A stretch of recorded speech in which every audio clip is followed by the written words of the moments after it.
Hey guys, welcome to Car Nitty. My name is Mizan. Today I've got a Honda Civic EP2 for you guys. I wanted to break up the German continent with some JDM cars. And you might be looking at this thinking this is a ricer, but the honest truth is, it actually is one, you know, but I think it's quite a tasteful one. We're going to go into the spec of this and find out why I chose to get this on the channel, so make sure you guys stick around. So let's talk about power. We all know about the legendary EP3 Honda Civic Type R. This isn't a Type R, obviously. Now, in terms of engine, it's got a 1.6 naturally aspirated single cam VTEC. It's got 108 bhp and it's got 152 Nm of torque. It is quite light, so I guess power to weight ratio is not that bad on the car. It's not very fast, I'm gonna be honest with you there, but it gives you the sensation of what a Type R would. You know, it's a 5-speed manual, you just shift through the gears.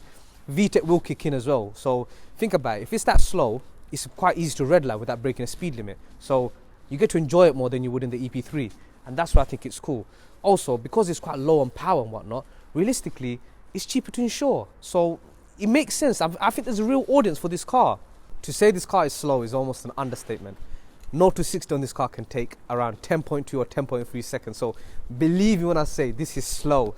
My M135i in comparison will do it in 4.9 seconds. So it's twice as slow, essentially, isn't it? But I think when it's paired with the manual, you can just have a lot of fun. And it's a front-wheel drive car, you know. The sensation you get with a front-wheel drive, a rear-wheel drive, or in a four-wheel drive system is completely different. So this I think is going to be a really enjoyable experience. So growing up, I used to actually really hate these cars because I used to think of them as a ricer. I mean, they're the cars that keep you awake at night. I'm sure we've all had an experience with a Honda that just goes past your road, straight pipe, and it stops you from sleeping. I think everyone wants to give this car a good kick at one point or another, right?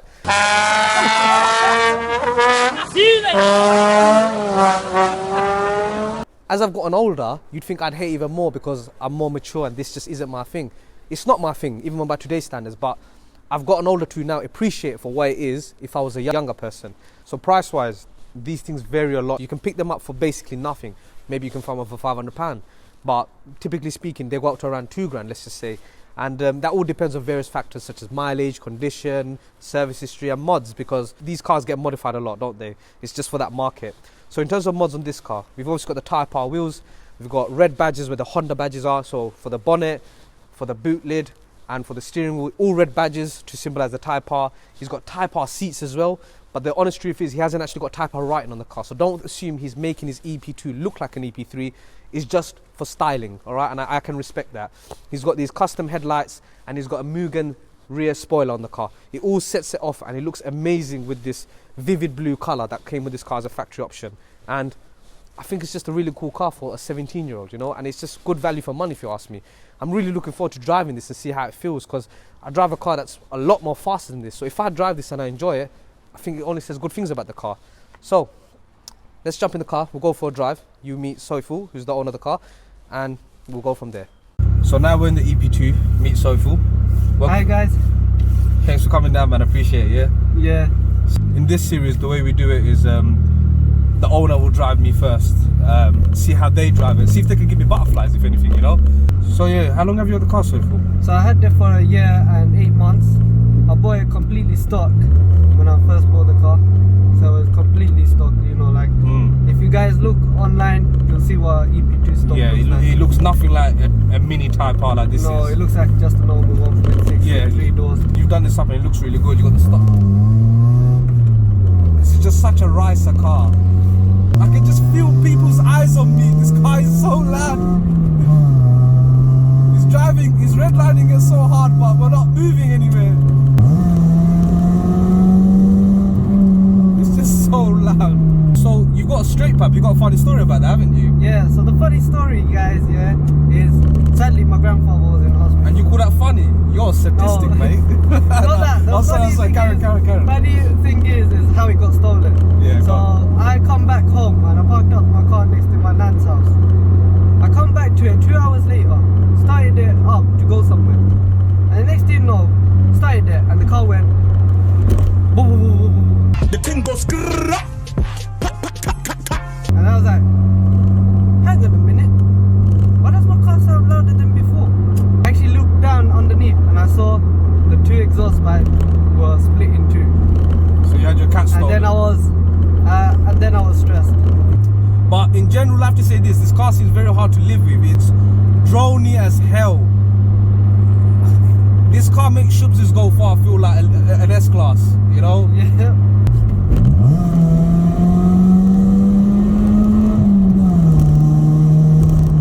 Insanely loud. But honestly, it's not breaking the speed limit. I can promise you that now, guys. We're not breaking the speed limit. As an 18, 19-year-old, I would love that. I would genuinely love that. You still get problems with the police, don't you? They think you're breaking the law, but you're not. How's maintenance been on this car? Very good. Very good on this car. Not have any mechanical issues. Broke a drive shaft once because me, like an idiot, did a wheel spin, and then a really bad one. Yeah. And he ended up breaking a drive shaft. Wow. So All I've got right. that replaced. Parts are cheap on these cars. That's a good So thing, yeah. That's the good thing. Summary, what I've got for you guys now is this car is insanely loud. It doesn't move very fast, but it feels quite enjoyable. The fact that it's been redlined like that. This is not just for anyone. I mean, he's beyond the age I mentioned earlier in the video, so hence why he's upgraded to a 3.2 VR6 Audi A3. So if you're watching this and you're of that age, I think it's a good laugh of a car, you know. And we're shortly going to pull over and I'm going to jump in the driver's seat and we'll go from there. So I'm in the EP2 now, and I feel like people are just looking. Why is it not?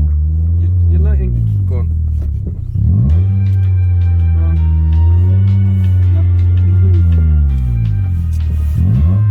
Bro, this car is unbearable. I didn't stall at least. Reverse, like. Is that reversed? No, grinded. Bro, this car.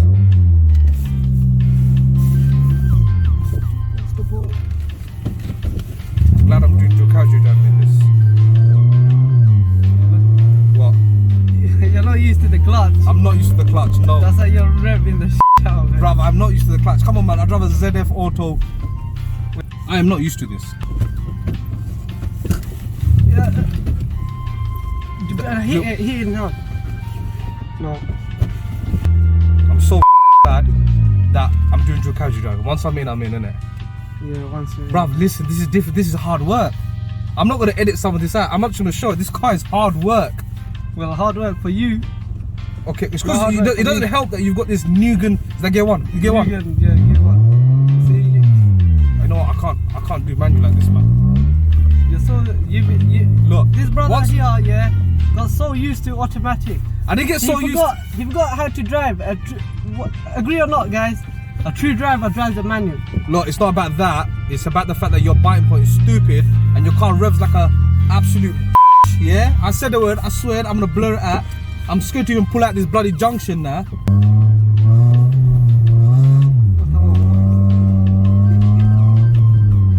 I'm not gonna lie, I feel scared now. Alright, listen, bro. I'll buy the car if you say it goes wrong, yeah? So now we're moving, the clutch control is not such a problem, yeah? So, honest truth is your biting point is really, really high. And do you know what doesn't help, yeah? When I'm trying to get my clutch control, people are looking at me thinking I'm just an idiot revving my car, but I'm just trying to get the biting point. People think I'm revving my car and I'm holding up traffic, but that's not the case. Too used to automatic. Even my other car, yeah, is manual. Nah, listen, I've had an Audi manual, not a problem. What gear am I in right now? Fourth, okay. This car does feel very raw, like even that experience with the clutch, it's very raw. I mean, look, answer me this, did I stall? No, not yet. No, what do you mean not yet? We're moving now, I can't stall, it's impossible.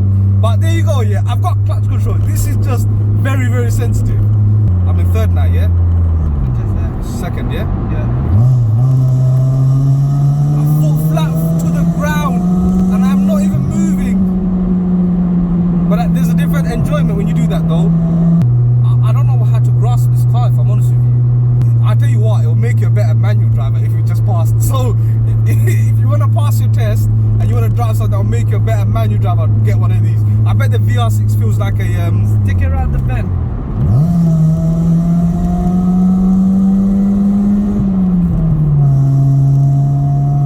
that is addictive, I can't lie. And literally it corners, the front wheel drive, I can feel the front, you know, it doesn't fight with you because this power is manageable, isn't it? Yeah.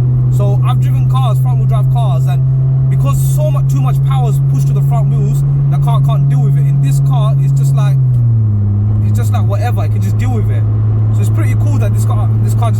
gets on with the job, really. This is such a hooligan's car. I mean, I can just feel everyone's eyes on me. They look at this bright blue Honda making so much noise near them, you know? I love cars. I mean, look, what gear am I? I'm on third gear.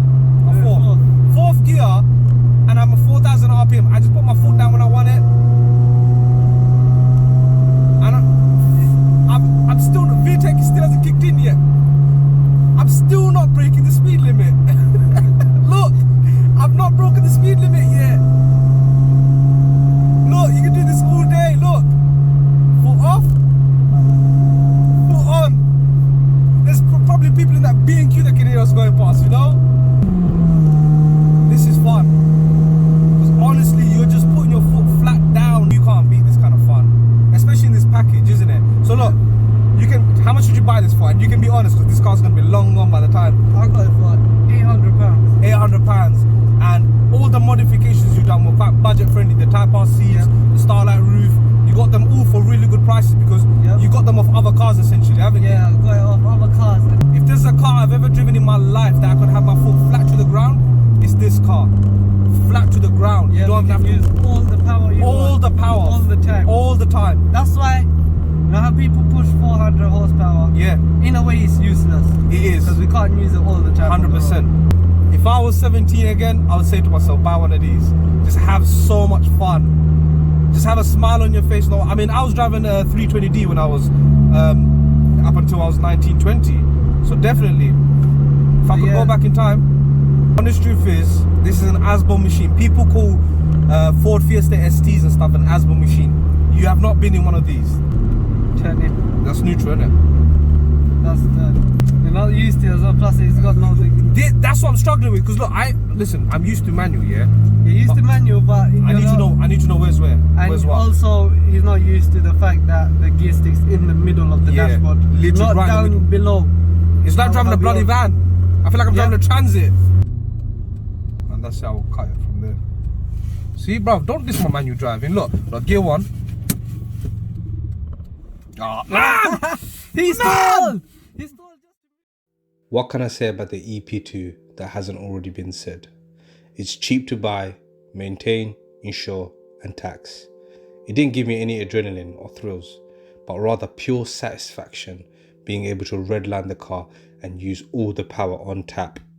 That isn't a recipe that a lot of people want from their car, but I think it's the perfect solution to a newly passed driver.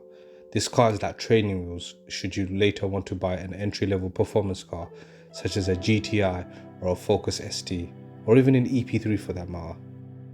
I think it's unfair to write this car off and call it scrap metal, which I'm sure it is to a lot of people, but I think it still serves a purpose even though the car is 17 years old. Wow, I just realized I'm telling people born in 2004 to buy a car that came out before they were born. I look forward to one day driving an actual Type R and seeing how much better that would be. That being said, this car is still a ricer. Sorry Saiful. If you like this video, make sure you subscribe to the channel. Don't forget to like and share too. Before we leave, here's the rev for you guys.